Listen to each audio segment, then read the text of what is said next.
There's a document by the Ministry of Trade. In its 170,000 jobs created at 1D, 1F, 216 factories exist. It is not propaganda. No, I'm saying that it is not propaganda. So he can continue to say that it was the sort of arrogance that got us out of power. It's the sort of arrogance that lets you sit here as an operative of oral and have no evidence of the people that you claim looted in bounds and in whatever truck full of money that you insisted. That you said the outcome of oral can fix roads and schools. You said that was the arrogance you applied to it. So let's not dismiss. No, what we are saying is not a picture of the president holding a tomato would cure the agric issue we have. It's not a picture on a farm that will boost tomato production. When we talk about leadership, what is our understanding of the leadership? It's about influence. The leadership today is knowing that you've been a president before. It's knowing that the variety of tomato that we produce is what you. So when you come into power, find a variance for it that will be sustainable. We have what the way forward. Thank you, lady. Yemu bibi akwaba na yemfambra yem platform we eso. On Alfred Okansi ni show eso key points ene na eja edem gidi. Ura Sam George, Communications and Digitalization Minister, ekopiem wo ho. In fact, SIM re-registration or the honsem etudwa. Dr. Bawumiani aid Akosua manu Kozie.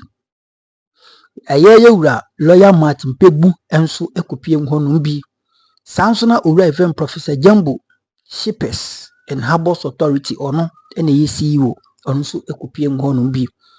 Abusia na enya asem ketwa yewura otukono enso eba ahoma no so na yebekọ nyekwa akutie ensema ekoso ho no. In fact, very interesting. Na owura ye fen Kofi Bentel mani Ghana ono ena ye open power da no ono so ebipiem o dwumadi ni so abusia na yigigim yebekọ yakwa kotie de ekoso na nyina aye debate on ban of exports aye Burkina Faso omodi ato omutomonto so what you say ena afin so SIM card re-registration ehun sensem yenkona nkuti nsani bi ne ekoba yebeto aso ediama hanum area number 1 authentic platform negative nyakopon inshira. So we produce only between the seasons of June and November. So from June to November or even October, we grow the tomato, and you would realize that when we have done well in the production of the tomato, you will see that there will be tomato glut on the market, and year in, year out, you hear tomato glut. In fact, the only time that you didn't hear tomato glut was when they were implementing the planting for food and jobs, and because they were not providing for the farmers to cultivate. And so you would realize that in 2024, the tomato we brought from Burkina Faso to supplement our production was almost between 98 to 99% of the total volumes of tomatoes that we consume. But last year, it came down to about 75%. That meant that we were growing a lot. I know several, projects that have been undertaken at various irrigation sites that have been developed by the Ghana Irrigation Development Authority to ramp up the production. And so the production in season from rain-fed agriculture went up last year. And same as those you seem to understand the problem. I want the solution to. And you would notice, for example, that most of these productions that are done in the irrigation site are produced for export purposes. And so whilst we import a lot of tomatoes, we also export a lot of tomatoes. But the challenge really happens in our tomato market between December and May. And that is the current crisis that we are in. Because between December and May, when we are not producing rain-fed tomatoes, where we are producing only limited portions of irrigated tomatoes, we have had to import about 75% of our fresh tomatoes from Burkina Faso. And that is what has brought us to this point. Now, the way forward. So in fact, as if the angels were talking to us. The past few months, we've been having a lot of discussions on the background from government policy standpoint on how to deal with the issues of tomato once and for all. Not only the processing, which usually comes when we have excess production within June and November, but most importantly, how to maintain a smooth supply chain in the dry season. And I happen to be on the Ghana Irrigation Development Authority board. And just last 3 weeks, I raised that point very strongly, and the board directed the scheme or the authority to develop a program, and we gave them 1 month to bring that program for consideration. Now, what we were looking at is short-term solutions, immediately ramp up the production of tomato in the dry season. And so we're looking at existing schemes that were growing other crops like rice and maize in the dry season, moving them back to produce vegetables. And so if you look at our Feed Ghana policy, under the policy, we are targeting 6 main staples. And those 6 main staples, we have 3 vegetables, and we have about 3 grains, so rice, maize, soya bean. Then we have tomato, onion, and pepper. And I heard Prof Gyampo talk about we looking at onions and all that. These 4 food crops, even though they are not the only food crops that we consume in Ghana, they are the flagship, focus for production ramp up under the Feed Ghana program. And so what we did, or what we directed the Ghana Irrigation Authority to do, is to look at the existing schemes available and where we can quickly, as a matter of urgency, get roughly about 70,000 hectares in total to be able to produce the tomatoes that we need. If you look at the 1.18 metric tons that we consume every year, if we are using the old variety, which yields about 5.8 metric tons per hectare, we'll be needing about 204,000 hectares. But in the modern technology, in the modern application of agriculture technology, where we are yielding 20 metric tons per hectare. In fact, the CRI, Pabna, and the CRI Kopia. The CRI Pabna was developed in conjunction with some Dutch people. We have the CRI Kopia, which is also developed with the help of the Koreans. And they are all yielding beyond 20 metric tons per hectare. And so if we are growing that variety, which we have started working on, in fact, just last week, we're having a conversation of bringing all the stakeholders together, how to multiply the CRI Kopia and the CRI Pabna, so that we'll be able to provide enough planting material, seeds, for even smallholder farmers to grow the crop. And so if we are able to do that, and we are yielding about 20 metric tons, let's even assume 15 metric tons per hectare, it means that we would require around 60,000 to 70,000 hectares to be able to grow all the tomato that we need, both from dry season and rainy season. And so the schemes, Alfred, if you allow me, the schemes that we are looking at in the short term to help solve this problem. One, the Wager tuber irrigation area. The systems have been developed already. It's about 200 hectares of land. Okay. That 200 hectares of land, just recently, just yesterday, the CEO was telling me that when they checked, about 20 hectares is highly acidic, and they would have to treat that and make that available only for tomato production. There is the Asama Reservoir that also has about 20 hectares. There is the Towenya area that also requires some little investment to clear the area to deal with the short-term production of tomato. Indeed, the thing about tomatoes' maturity period is that it yields within a short period. There are yields that are yielding within 2 months to 3 months, and they would yield over a period. Some would yield even over a period of 1 year, and so on and so forth. And so, if we are able to bring these schemes under immediate irrigation, we would be able to solve the problem in the short term. But we don't need short-term solutions.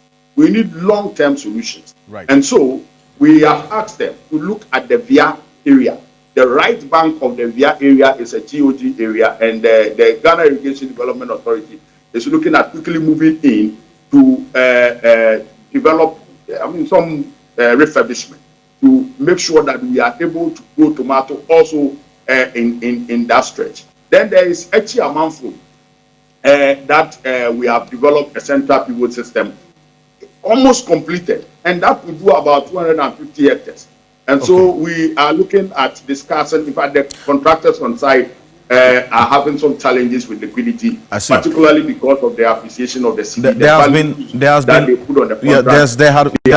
that indication given already of the government's intention to engage the Burkinabe authorities to, as it were, review this decision and the ban on exports, because of how much we rely on Burkina Faso tomatoes. About 80% of our tomato needs come from there. It could be more, as a matter of fact. If this engagement is not fruitful, and this for the lack of a better expression, or just for the analysis, if they still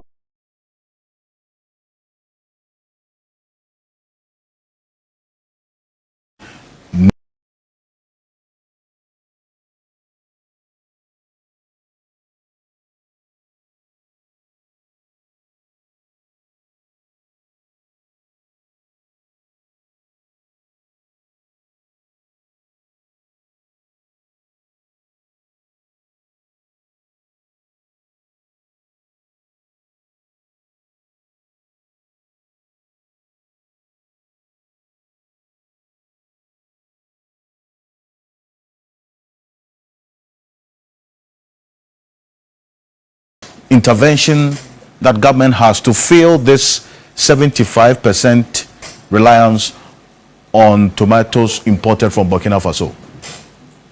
Okay, so Alfred, for starters, I have mentioned some of the immediate moves that government is undertaking to bring some of the irrigation sites or schemes on board production of tomato. And even that one, when you do that, you are not going to get the immediate results. And so it is paramount that we are able to engage our neighbors, the Burkinabes, in a very constructive diplomatic engagement to let them reconsider this particular decision. I mean, international trade is very crucial.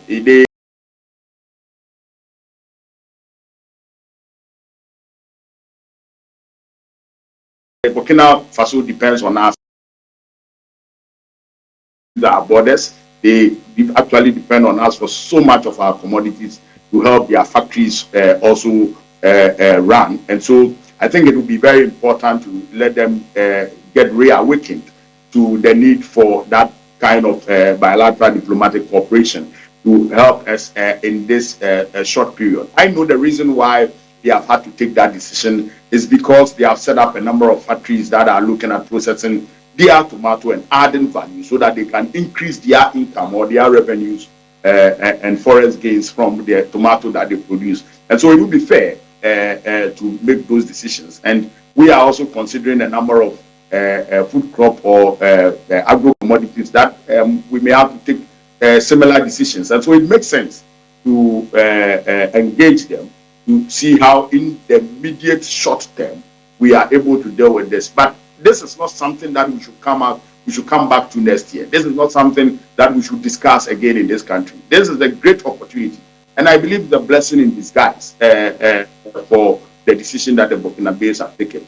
I did my PhD research or thesis in tomato, and I was looking at the competitiveness of tomato production in Ghana and its technical efficiency compared to the global world. And you would see that Ghana holds a huge competitive potential.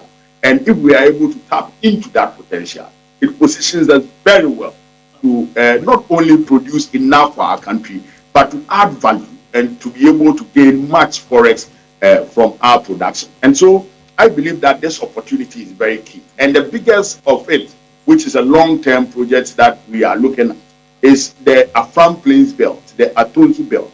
There is this project that we are developing to cover about 1,500 to 2,000 hectares of irrigated land. Okay. Now, if we are able to do this project and we are able to get it dedicated for tomato production, and so there are a few commercial tomato production companies in Ghana now, and as a few months ago, they have been engaged to ramp up their production. In fact, there's one company called Maflex that exports a lot of vegetables that we are running a project with in this space as well. you know of Farm Mates, you know of GB. You mentioned the tuber. One of the biggest suppliers of tomato, and they import a lot. And so they are. Yeah, you mentioned the tuber. You mentioned the tuber irrigation area. There's some information we get about some 200 hectares of tomato farming that's already taking place there. Are you aware of this? And have you engaged these tomato farmers there in that tuber area? Okay. So Senna, I mentioned the 200 hectares because that is the exact irrigated area, but all is not being used now. And some other crops were also being grown. Some grow lettuce, some grow cabbage, and so on and so forth. But the idea is to get that place to produce only tomatoes. And I said that as of yesterday, the CEO of the Ghana Irrigation Development Authority was briefing me that about 20 hectares of that is having high acidic levels. I get that point. I was asking treatment so that can also come on board for tomato production. And so beyond this immediate step of engaging the Burkinabes, it is important that we ramp up all the available irrigation sites in immediate environs to be able to produce the tomato that we need, or to augment the demand of tomato that we need in this country. Whilst we look at the other bigger irrigation schemes like the Tamni and the Tono and the Pualugu Dam being, fast-tracked to be completed, so that some significant portions can be allocated for vegetable production. You would see that last year there were huge volumes of production in rice, for example, and maize, and the rice farmers and the maize farmers have been complaining. In fact, just last 3 days, I've had to meet all the various associations in the rice production regime, the Rice Millers and Producers Association, to be discussing sustainable ways of continuing their production so that the immediate shock of lack of offtake wouldn't prevent them from continuing the productions this year.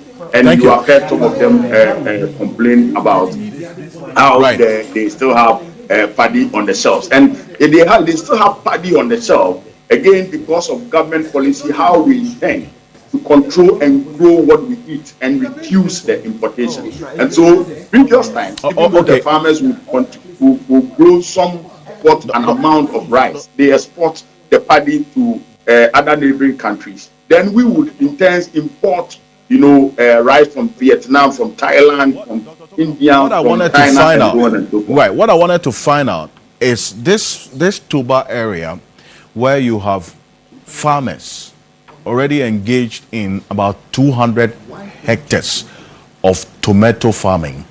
Has there been any direct, and the emphasis on the direct engagement with these farmers, so as to also have some level of accommodation for instance, your suggestion of this kwabena variety that you have developed, to also have them cultivate that as a deliberate policy by government, leveraging the already existing tomato farms at 200 hectares at least in the tuber area as we speak? In fact, the engagement has been continuous, and that's why I'm able to tell you that they are having challenges with about 20 hectares of that 200 hectares area when it comes to the EC contents and the acidity contents of the land. And the Ghana Irrigation Development Authority is working at, working on neutralizing the soil so that they will be able to expand the production of the varieties. Remember that almost all the producers on all these irrigation areas existing, some were producing for export. And so there are various varieties that they produce for export. Some of them produce the BST 101, some of them produce the Cobra 34, some produce the Platinum, some produce the Sultan, there is the Tandy, there is the Pectomec, which is largely produced in some of the areas, but everybody produces for a specific purpose. You understand? Now, the point is that the seeds that have been developed by CRI, the CRI Kwabna and the CRI Copium, must be multiplied. In fact, the thing about agriculture is that you could develop the variety, but if you don't do the seed multiplication, you don't commercialize the seed multiplication, the farmers will not find your seed on the market. And remember, there are other input dealers that are bringing various seeds onto the market, and some bring the seeds from Holland, some bring it from Europe, some bring it from America, and all these varieties that I mentioned, the VST 101, the Cobra 34, the Platinum, the Sultan, the Tandy, and all those varieties are on the market. And people buy the seeds sometimes even without knowing the kind of output. But for the commercial farmers that export these tomatoes, who are producing according to specification, most of them don't really care about this. And so it is important that government provides that needed support to be able to produce enough of the CRI and the CRI copia, so that all the farmers in the country would be able to be producing at that level of optimal productivity and achieve that yield volumes, and also the preferential quality of the tomato that is produced. And these are areas that government efforts is being focused on even before this Burkinabe announcement was done. Thank you. Well, Mr. Bento, and he complements the point that both Akosua and then also Prof Gyampo made earlier about this being seen as a blessing in disguise of a sort. But it all depends on how we respond to this with policy, which is so really you see, important. I'm hearing my brother Tokuno, and I'm hearing good things. But you see, we do have an emergency. Human beings have died over tomatoes. All right? We have known already that we are not doing well in this tomato thing. Okay. And last week, I was in a tomato farm at Tuba, where he's talking about. I'm aware there is about 200 hectares there. And those were previously irrigated lands. Okay. And they are already being used for vegetable farming, especially tomatoes in that area. Now, in my mind, and I was waiting for him to say that, he never said it.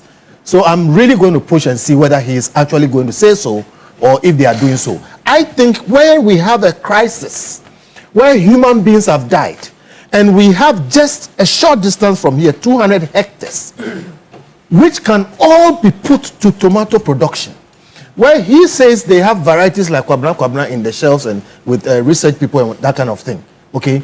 And he said a lot about the efforts that are being made.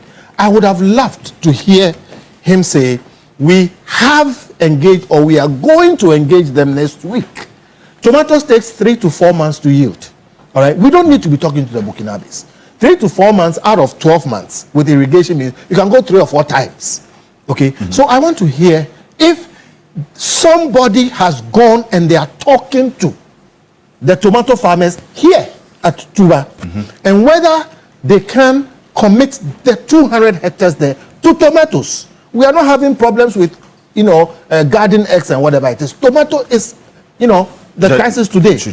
Has somebody done that? If not, I'm asking him if he can commit to use his offices to make sure that Monday people go there and start working with the people there, so that 3 months from now we'll have tomatoes from Tuba. That's a direct question to you, Dr. Tokuno. I think it's a very important point, but as I intimated earlier, the engagement has been ongoing even before the announcement, as if we knew that the announcement was going to come. After the incident happened, there have been a lot of conversation, and that's why I'm able to give you all this roadmap, even before the announcement 3-4 days ago. And so it's important that we move ahead and engage them further. And certainly I'm going to be there next week with the irrigation team, the Ghana Irrigation Development Authority team, to engage them. As I said, most of them are already growing other crops, and some parts of the land are having challenges, and we have had to work on them. But even if we are able to ramp up Tuba for tomato production, that will come up in about 3 months. And so that means that you cannot ignore the importance of engaging the Burkinabes in trying to find some amicable, immediate, short-term solution to this importation of tomato. We have to do that. It's a necessity. Then once we do that, we can now be doing all these ramp-ups in the various irrigations, including Ashaiman, where the Ashaiman reservoir can cover between 20 to 30 hectares of production. But all these productions, even if they come on stream, will not be enough to meet the total demand. As I said, we need about 70,000 hectares of production up peak. That is in the dry season, to be able to meet the demand. That is if we are growing the high yielding productive tomato variety that gives you about 20 metric tons per hectare. But if we are doing the old stuff, then we need about over 200,000 hectares to do that, which we may not have, and we may not strategically, or it may not be strategically advisable to commit all to tomato production. And so these are things that we are going to work on immediately. And as I said yesterday in the afternoon, I was engaging the Ghana Irrigation Development Authority on how we can quickly move in, because they manage the schemes. And those farmers you made that point. On the I think you made that point earlier. Are working as either in growers or commercial farmers. Thank you. That are taking services. You made the point. You mentioned the Ashaman Dowenya as well. Akosua, yes.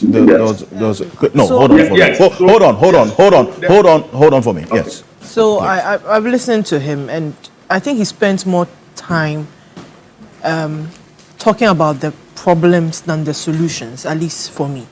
And it's a problem for me because, you see, again, this government is not new. They've been in government before. In fact, 80% of them were in government the last time, from 2012 to 2016. They were all in there. So some of these problems have existed. They are well aware. For me, for a government that places a manifesto and says, I'm going to do this, and this flagship policy has still not taken shape, okay, there's no evidence of its successes anywhere, which has impacted on the lives of young people or created job opportunities for them in the tens of thousands. I shudder to think that indeed the 86 pages, as I've seen on the Feed Ghana project, will take off. There is something that we also have to look at. Burkina Faso is a landlocked country. They take tomato paste from us. We import tomato from them. They import tomato paste from us.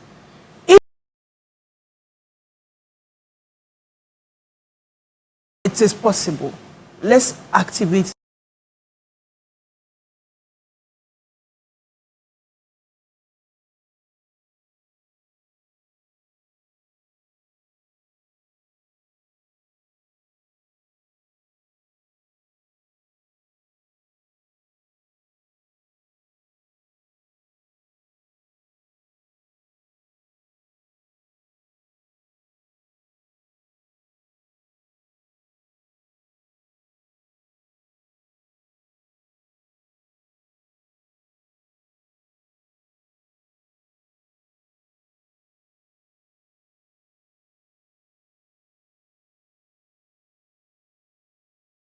there are things that are being done to address the problem.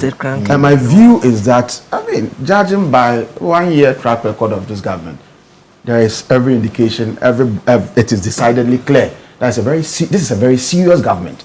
And we are not mincing words about some of these things. President Mahama is only interested in leaving a positive legacy for Ghana. And so this is not going to be the politics of just ticking the box, the maye, which does not translate tangibly into achievements that people can relate to. There's a problem, and minister, official of government has come in to outline the kinds of engagement interventions that are being fashioned out to address it. Look, I have confidence that we'll be able to weather the storm on this matter too. And then also the view about still engaging with Burkinabes. I'm just wondering, and Kofi Bento tells me that in about 3 months, if you grow tomato, it will be able to 3 to 4 months. 3 to 4 months, you'll be able to harvest it and all that. So I think that rather than let us not place too much emphasis on this kind of engagement, because you want us to suffer a little, so that out of the suffering we learn how to be dependent, on ourselves when it comes to some of these things. So yes, if it's an initiative that let us engage, well, you may want to engage, but on a certain limited scale, so that we'll not feel the impact too much. But let that engagement not take our mind off the need for us to be more serious about ensuring that we surmount this problem, by ourselves. Because, like I've said, Burkinabes cannot match us when it comes to the blessings, natural resource agricultural potential God has given us. I mean, we are more blessed than them, and so we should be able to be the rather the ones who will be sending our tomatoes to them, and not vice versa. So, Otokono, I have a lot of confidence in what you said, and I believe that, like I said, this is a very serious government, and then we would put our foot on the pedal as far as addressing this issue, and then other general issues of farming. We address all of them, because clearly, let us not tickle ourselves and laugh. If we had done things well, okay, I don't want to be mentioning some of these interventions, but generally, if we have done things well, you're talking about 1D, 1F. You're talking about people are sending us messages about interventions that are claimed to have been implemented that have been shut down, that haven't worked, and all that. So in governance of a developing country like us, there should be no room for propaganda, because then it tells us that we are not serious. Okay, there should be no room for that kind of politicking that ticks the box. I've done this, I've done that, I've done that. Meanwhile, that is just propagandistic, achievements. The achievements that are not that tangible. If we had done things well as a people, I'm not sure we'll be here today still talking about the need for us to take farming serious. And so it is time, I still insist, that every misfortune is a blessing in disguise. This is about time. This is the time that as a people we all have to rally behind, support the government to ensure that we fashion out sustained interventions that will address our deficits in farming. Oh, thank you. But Martin Kpebu, let's finally on this so that we round up and yes, go okay, quickly. Yeah, I support. I mean, so basically, we are all saying the same thing. Yeah, we are all saying the same thing. I mean, even though we are using different words, and even though it appears at certain points that we are disagreeing, but essentially we are saying the same thing. And I'll come back to my strongest point today, that for me, I need a lot of signaling, okay, from those that have more power, from those that are big farmers and are big people in our society. And I repeat the call that the president's handlers should show us more pictures and documentaries of the president and his farm. Menta Akando, Minister for Agric, I know he's a big rice farmer, right? I know Harun Edrusu, Kalisu's mama, a lot of people in this current administration, I know they are farmers. So they should come together. Let's have more programs. It's very important, because, you see, at the end of it, you see, when, and myself, okay, I'm also doing piggery. Myself and Kozie Jane. Kozie, the banana is supplying to us. Yeah, after Sunday football. Yeah, I get that from Abu Blushi. But I'm into piggery, and we are doing this fish farming as well, right?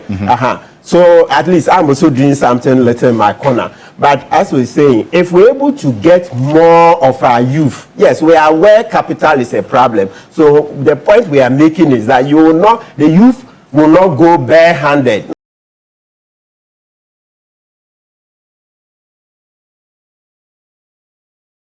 Government would support, because if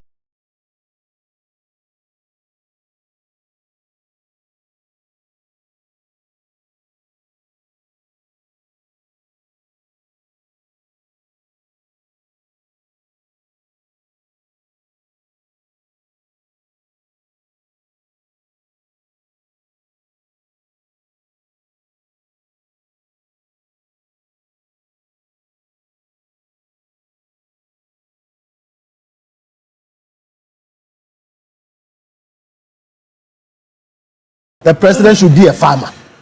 But you see, presidents visit factories, they visit farms. I was trying to make this point earlier. Leadership is also about the optics. You see, the kinds of things, the kinds of things that you do, that people see, also tends to shape what they do. And so what Martin is saying is that if you have these top echelons or top statesmen in society, including the president, being also seen as a farmer, it helps in eroding the derogatory misconceptions about farming as being for a certain category of people, so that it encourages others to want to also go to do so. And so well, there are differences in differences of opinion. But my point is that my point is there be differences. No, Akosua, let me finish.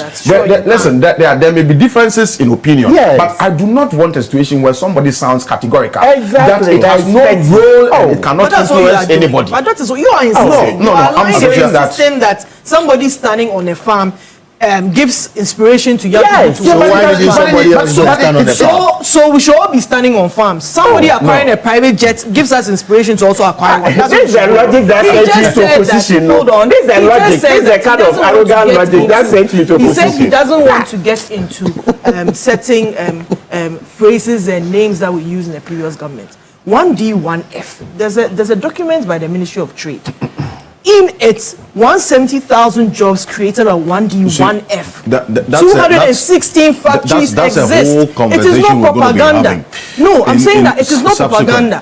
So he can continue to say that it was the sort of arrogance that got us out of power. It's the sort of arrogance that lets you sit here as an operative of oral and have no evidence of the people that you claim looted in bounds and in whatever truck full of money that you insisted. That you said the outcome of oral can fix roads and schools. You said that was the arrogance you applied to it. So let's not dismiss. No, what we are saying is not a picture of the president holding a tomato would cure the agric issue we have. It's not a picture on a farm that will boost it's tomato about influence. production. When we talk about leadership, what is our understanding of the leadership? It's about influence. The leadership the leadership today is knowing that you've been a president before. It's knowing that the variety of tomato that we produce is what you. So when you come into power, find a variance for it that will be sustainable.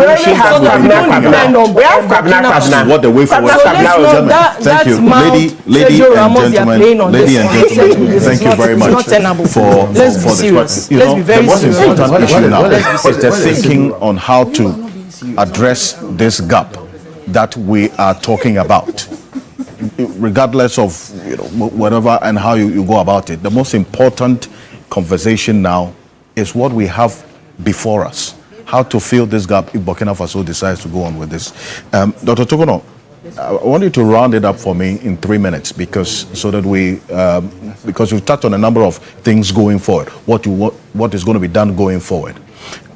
But then also immediately, immediately beyond the Ashaman, Dowenya, Tuba, I want to know if there has been specific timelines to the interventions, taking into consideration how immediate this challenge is, the urgency of it that we're having to deal with now.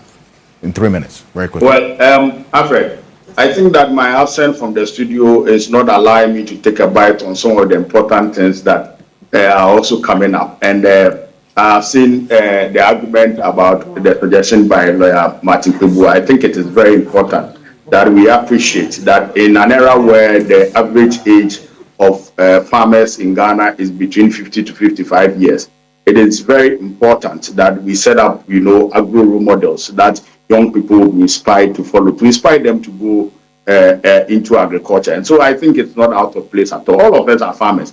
In fact, from the day I left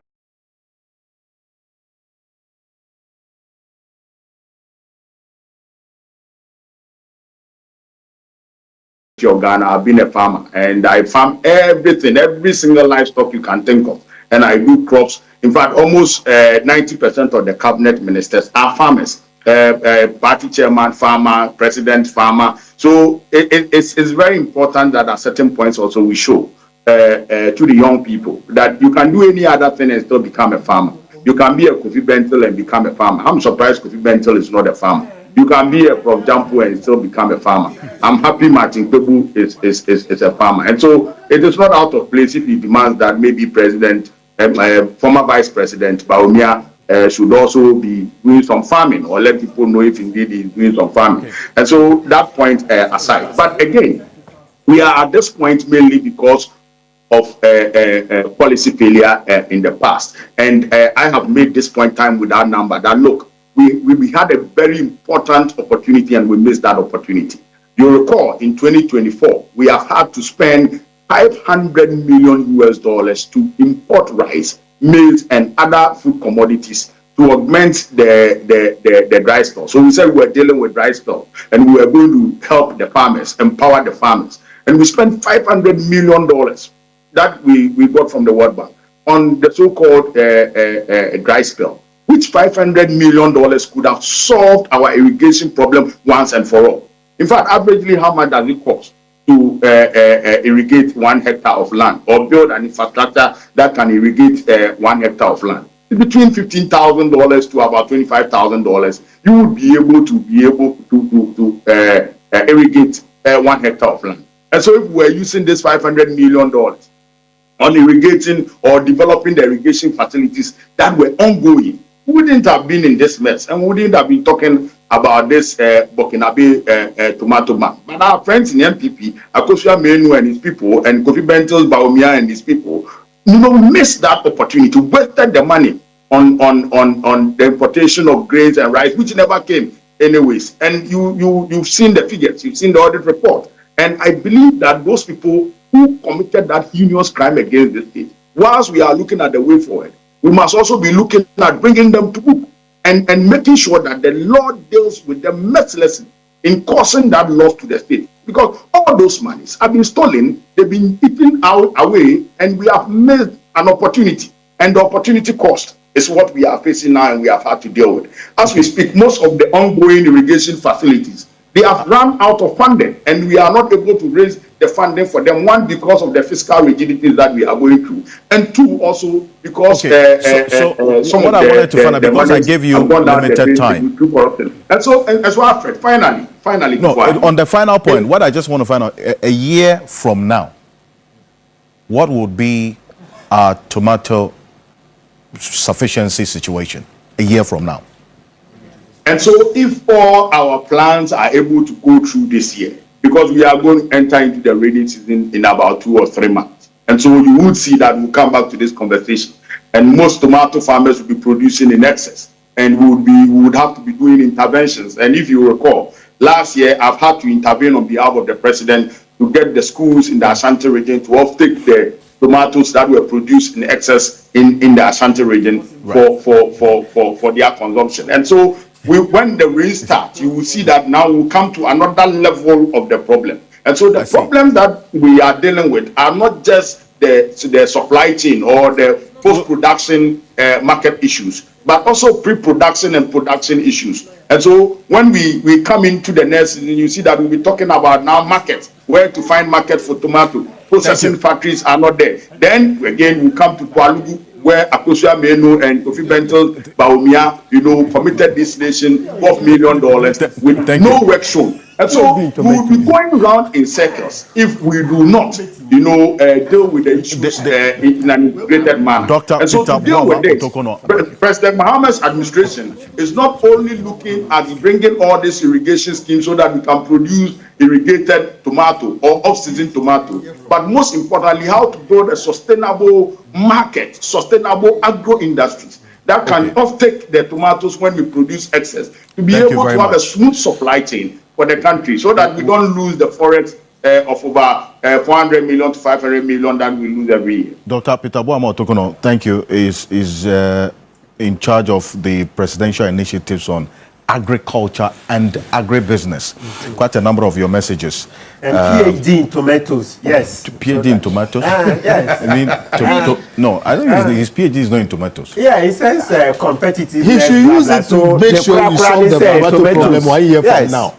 Doc, your PhD is in what? Tomatoes. In tomato. So I studied technical efficiency and competitiveness of Ghanaian tomato production. Yes. Thank you. So he should be able to make sure that we will be self-sufficient in tomatoes by next year. Yes. Okay.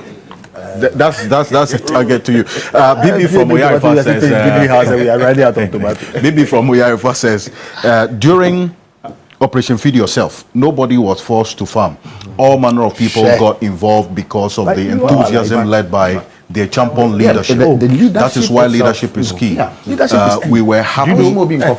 Say you are like opposition, speed yourself. We were happy as students. You know there were inspections. Then to do backyard farm. And on Saturdays go to farms in a happy mood. There was no force applied, you say. Thank you. This one here also says, dear Alhaji Okanse, you look okay. Yes, I think it's commending the outfit of lawyer Martin Kpebu as well. Baraka de Sanla to everybody. Thanks for redirecting the conversation to the way forward for Ghana. Discussing the reasons for the ban is an act of desperation. We in Ghana cannot revoke the ban, just as Burkina Faso cannot revoke the land transportation of or the land transport of some goods by Ghana. Apart from that, there could be security reasons that we could also lead to the ban. You say you didn't add your name or where you're sending us a message from, but thank you. Samuel Ablodepe sends us a message from Dan Suman, says, good morning.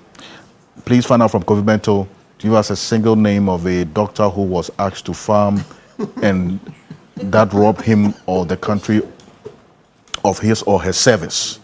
Tell him I say his response is only because he says he wants to counter lawyer Martin Kpebu and nothing else. This one here also says, I just got an information that when I was in sixth form at Ghana National College, Kofi Bento was also in the...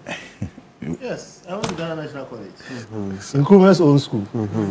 So this is from Papa BCU from Spring Tesoro. I get all he sorts must of have been my messages. junior, you should respect. This one here also, Alfred, listening to Tokono, it says, raises some concerns. Ghana is an expert in not just the thinking, a lot more talking.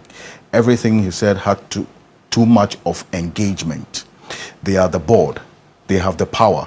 They should give directives and act. Act. Give people power. If they are afraid to act and always talking round the table, take the power and act. That's the message to Dr. Tokono. This is from lawyer Messi Owusu. Thank you very much for your message this morning. Master Planner Junior Policy Analyst Ken Tampo says it takes 3 to 4 months to plant and harvest depending on the variety. As a nation, we should not be competing with a country that is mostly desert, whereas we have much better soil for cultivating tomatoes. It is worrying. Let's shift from talking and get into action, you say. Thank you very much for your message this morning. Eddie as well, going on that same path about we taking action now. Quite a number of your messages coming through. I'll read them as we go on. But as always, you can share your thoughts, views, comments, and opinions with us on Facebook. I'll come to quite a number of the messages as well that we have gotten from there here on Key Point. We're live on the Voice of London Radio in the heart of the City of London and the Voice of London Television as well this morning. And we're going to get into our next conversation. But before that, whether you are aiming for a specialized MBA focused in marketing, communication, operations, and supply,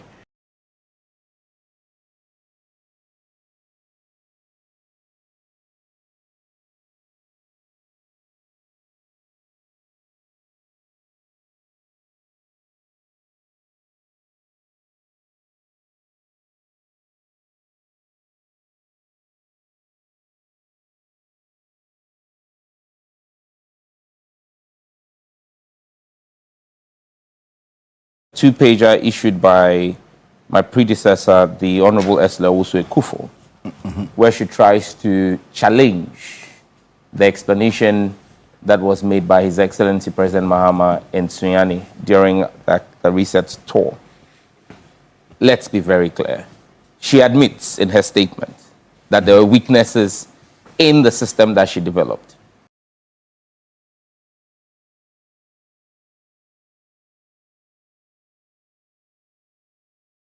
the 2022-2023 SIM registration was introduced to fix the weak and unreliable 2010-2011 system by linking SIM cards to the Ghana card. The process worked in 2 phases or stages, but was limited because full biometric verification could not be completed due to lack of NIA integration. So the minister admits that there was no biometric authentication. In her own statement, this is not Sam George. So for those who say that, why do you want to do this? The minister who oversaw the process has just answered the question. Eslawusu Ekuful herself has admitted that the process she carried out did not carry out full biometric verification. If she herself, I mean, if the tilapia comes from the bottom of the sea to tell you that the crocodile is sick, you better believe, because they all live in the bottom of the river. So listen, what we're doing today is to cure the failings in the system that was attempted to be done. And why could there be no NIA integration? That's the question we should ask ourselves. Why did Ghanaians queue for 2 years and still we're told that there was no full biometric verification? Simply because somebody wanted to do procurement. It's about procurement. Is that the only... The NIA has a system that allows for you to integrate directly with them. So you use their system and you pay for their system. The minister at the time decided that she had a private company that will do the authentication. And the NIA said, we will not do that connection. Is that what you were told? It's not what I am told. I have inherited the ministry. That is the reason why the NCA could not. That's why the system that was run by Kelny GVG could not integrate with the NIA. It's as simple, let's call a spade a spade. Since the minister wants to come out and challenge the facts, let's put all the facts out. That there was a company? Kelny GVG, she contracted Kelny GVG to run the SIM registration. They put out that app that was only available on Android, and which meant that every iOS or phone could not even use the app. And there was an impasse between her and Kelny GVG on one side and the NIA led by Kenatifa on the other side. And that's why you couldn't have this integration done. So when the minister tells you that she couldn't have biometric integration done, she should have told us the reason why that couldn't have been done. Simply because somebody wanted to do procurement. Okay. Causing financial loss. Okay, and that's why Ghanaians were made to queue for 2 years to carry out, for want of a better phrase. And you know, we struggle, but because I believe, and I agree with her on one thing, governance is a continuum. We've looked at it. Look, the people at the NCA, and Alfred, you were at the meeting at the NCA. The NCA is the regulator. In 2021 to 2023, you were in this space. Did the NCA ever meet with the media to give you a briefing like we did last week, or this week, on Tuesday this week? No. The technocrats at the NCA have not changed. In fact, the person who we appointed as Director General was Head of Engineering, Director Engineering under Eslawusu. They were sidestepped because they raised critical issues about the processes that were being undertaken. The only difference you have today is you have a government that listens to the intelligence and wisdom of the technocrats there. The technocrats came to me, I asked them, why did the process fail? What were the challenges? Did you raise them? And after I saw all the responses, they came with their issues. And I said to them, this is the policy direction we will take. And I've allowed them go through the process. It's been 1 year of detailed work and collaboration. So Alfred, let's be clear. We will have, and I keep saying it's not a re-registration, it's a registration. So what? You don't recognize what happened between 2021 Alfred, and 2023? There was no legal basis for it. So there was no legal basis. You had, what, 30 million SIMs registered? No. And over 80 already been successfully verified? Alfred, the 2021 to 2023 registration was done on the back of LI 2111. Now, if anybody can just Google LI 211 because I'm speaking. LI 2111 is not a legislative instrument for SIM registration. It's a legislative instrument for the use of the national identification card, the Ghana card. So the LI 2111, which Eslawusu based her registration on, was an LI that Parliament passed stipulating what you can use the Ghana card for. One of the functions, one of about 18 or 19 functions that was spelled out in that LI was the registration of SIM cards. But that in itself was not an LI for the registration of SIM cards. The only LI that Parliament has passed for the registration of SIM cards was an LI in 2010 that Haruna Idrisu presented for the 2010 registration. Now, at that time, you had not had the rollout, nationwide rollout of the Ghana card as you have today. And so at that time, there was multiplicity of documents to be used in that LI for registration of SIM cards. And if you go back and pick my criticism of Eslawusu in 2021 to 2023, I asked her to present an LI to Parliament because what she was doing was illegal, because the law at the time for registration of SIM cards allowed you to use your NHIS, allowed you to use driver's license, passports, which was actually what we had moved away from. I agree with Esther that we should use one unified document, the Ghana card. But you must have a legislative instrument backing it. As we speak today, we've drafted a new legislative instrument. We've had extensive engagement with the industry, the Chamber of Telecoms. They've made their input. In fact, we've had 4 rounds of inputs by them. And we've said to them that at the end of this month, we'll complete the entire consultations and lay the new LI when Parliament resumes in May. It would go for 21 days. Now, that LI is what will govern the processes so that when you pick the LI, you understand the legal basis. Take, for example, that's why today, foreigners come into our country. You say that people should only register a SIM card with their Ghana card. A foreigner does not have a Ghana card. So when a foreigner comes into the country and is allowed to stay here for 90 days, how do they get a SIM card? That's why you have black market operations, and that's why you have people registering SIM cards for people. But in other jurisdictions, you have a legal framework for what we call tourist SIMs, which are valid and activated for 90 days or on the date of exit from the country, after which those SIMs are churned. We don't have that framework today. Those are some of the things we're dealing with today. That's why when they carried out the SIM registration, and again, Esla also admits to this in her statement she put out. She said that as they carried out the registration, they kept amending and improving the system. When you don't have a framework, then you are blown and tossed about by the wind or any wind that blows. So when they were running the system and then people complained, oh, we have people outside the country, how do they register? Then they quickly came up with an app. Well, the app was only on Android. So if you used an iPhone, you were discriminated against. Don't forget, our constitution says we should not discriminate on the basis of, for example, a software or firmware that your phone uses. But the point we are making here, Alfred, this registration that's going to start is going to be backed by law. We've worked not just with the NIA. Alfred, we've worked with the NIA to ensure that we have a seamless real-time verification against their database, something that didn't exist the last time. We're working with the Office of Registrar of Companies to now ensure that every business SIM, we are able in real time to identify from the ORC's database who are the directors of that company, and then extrapolate the Ghana card details of the owners of that company and link to all the business SIMs that are registered. We're working with the Ghana Immigration Service to ensure that all passports of foreigners who enter the country, who apply for a registration, we're able to see their entry and exit date in real time. So that's another leg of collaboration that's happening. Working with the Ministry of Foreign Affairs for all foreign diplomats and staff of foreign embassies in the country who use a foreign ministry issued ID card to also do verification of them in real time.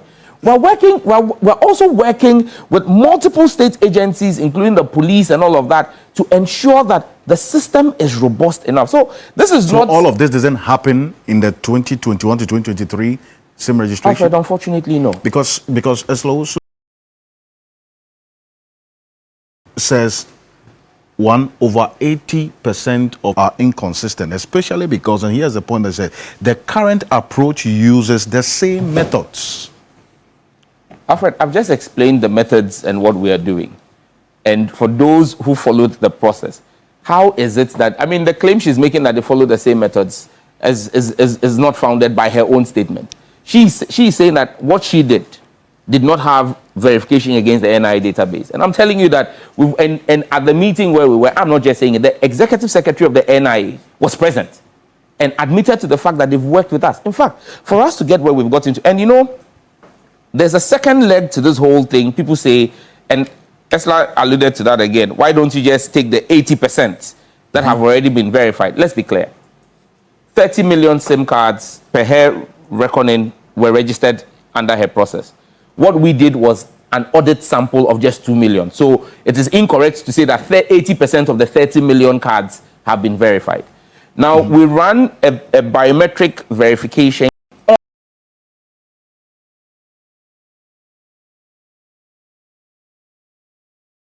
the 2 million sample that we picked randomly. There was 0% fingerprint verification, 0%. None, not even one matched. And that's very simple technology as well. The fingerprints were taken by the NIA using contact means. You put your hand on a device and it captured your fingerprint, just like what the Electoral Commission did. So you remember that whenever we go to vote, what we do is we put our finger on a biometric verification device because it's contact. What ESLA did was NIA has a contact.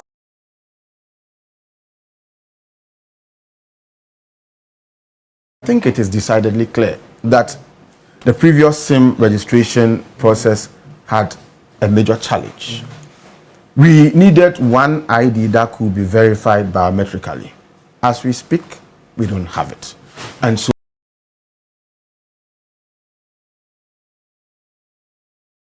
it becomes important for us to fix the problem. I've listened to Honorable Sam George and all that is being done. I mean, it's been a lot of, I'm on social media looking at the comments that are coming. It's been a lot of education and clarity or clarification about what is being done.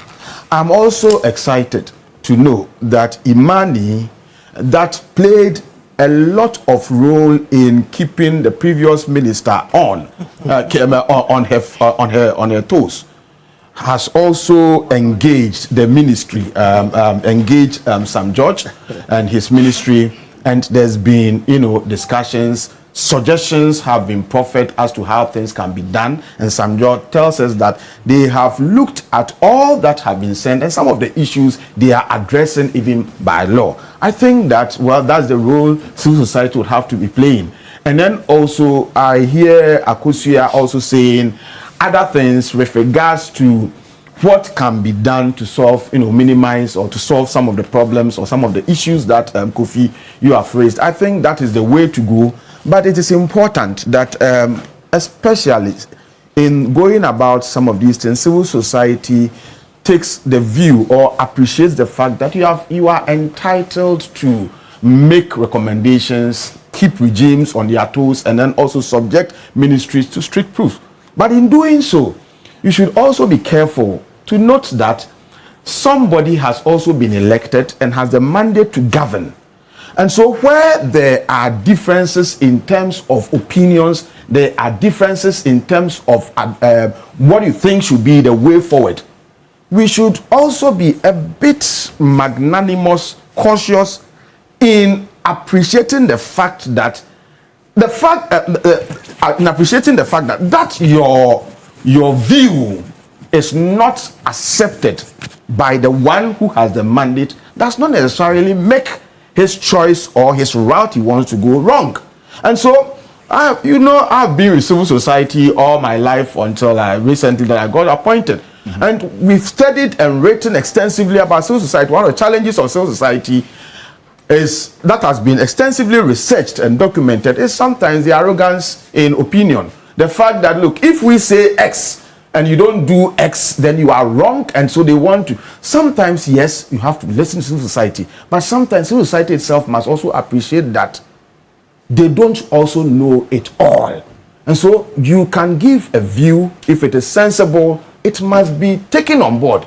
But where the one in charge also feels that, well, this is the route that we feel we'll have to go, you must also be magnanimous enough to say that, well, if that's how you want to go, so be it. And so, Kofi, I like the banter. I mean, even though we're sitting here quietly, we were also learning. I mean, some of the things that we're doing and then some of the things that you're saying. But generally, I think that, look, what Sam George has come to do has shed a lot of clarity on what is being done. And one thing that I can say, it convinces me that this government led by John Mahama is not senseless.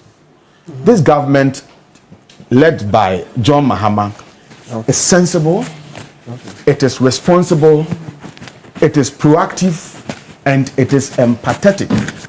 It is mindful of the challenges that are there and are required to be fixed.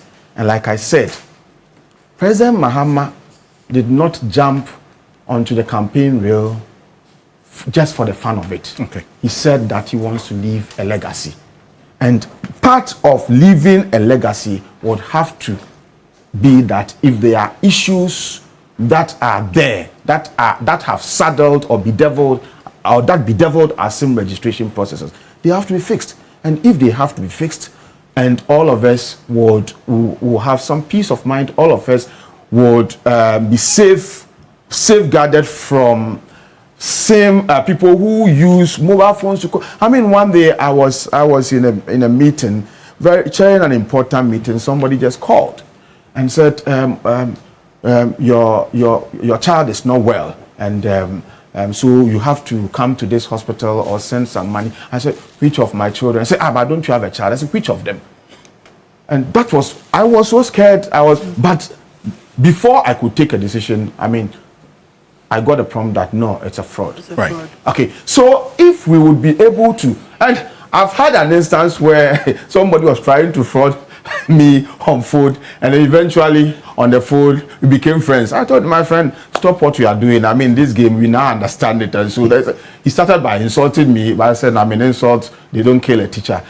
And then later he said the system is sad and that's why they are doing some of these. But you see, some people have been falling prey to some of these things. Sure. It takes a responsible government to identify this as a problem and to put in place serious interventions aimed at fixing them. Okay. But in the process of fixing them, we also admit that he who is cutting a path would not know his back is crooked. And so where there are suggestions here and there, and that's why I'm saying I'm commending Kofi Bentel for the role that he is playing with Imani in proffering some of the advice and suggestions as to how these things can be done and be done better. But in so doing, he should also be mindful of the fact that your advice would not always be taken hook, line, and sinker. You should be moderate enough in appreciating the fact that sometimes you may not know it all. And so the idea or the practice where some CSO leaders will take a certain position and would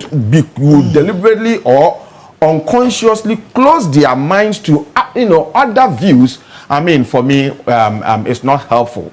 Thank you. Okay, just a quick one. Now, just a quick I'm going to have to go for a quick break. When I come back, you have your, because there are quite a number of questions. Akosua just showed me something which is very important. All right. She showed me a message someone had asked her. I thought she should have spent more time on those kind of things with me. But on the question, on the issue of if you had asked that question, that would have been better than the shade you were throwing at me. But you see, the point is, someone asked if they have two SIMs in a phone.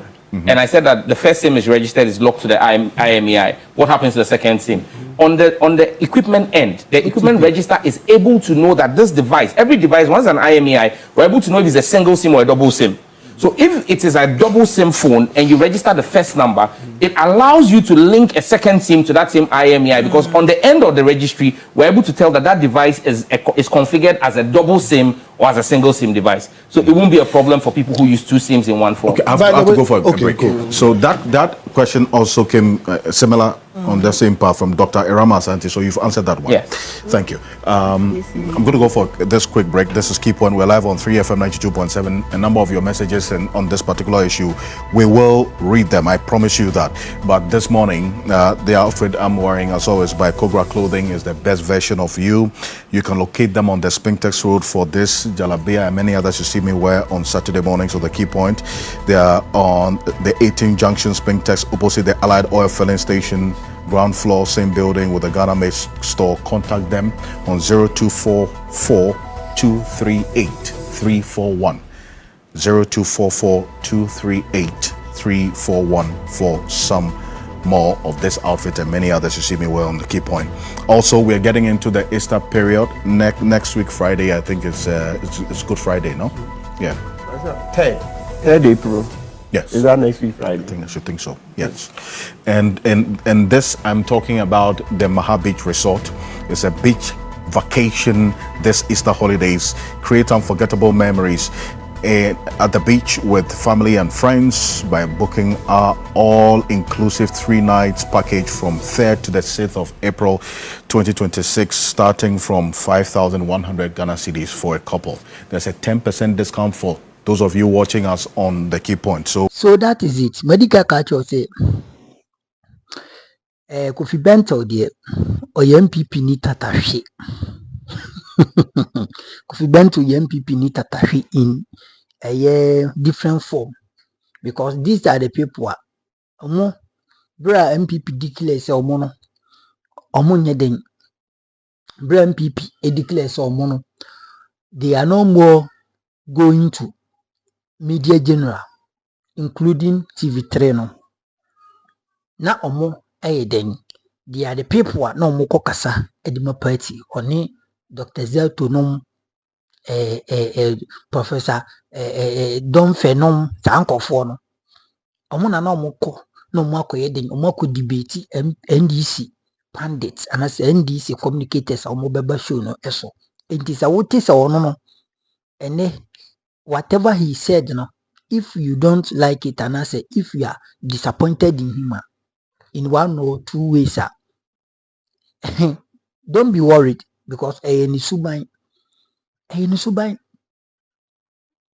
Hwɛ sɛ deɛ otu kɔ no ahobrɛaseɛ mu, ɔtoo no bo ase ɛkyerɛkyerɛ nneɛma mu. Ɔtoo no bo ase ɛkyerɛkyerɛ nneɛma mu. Ma Ghanafoɔ nyinaa ate aseɛ. Wate aseɛ.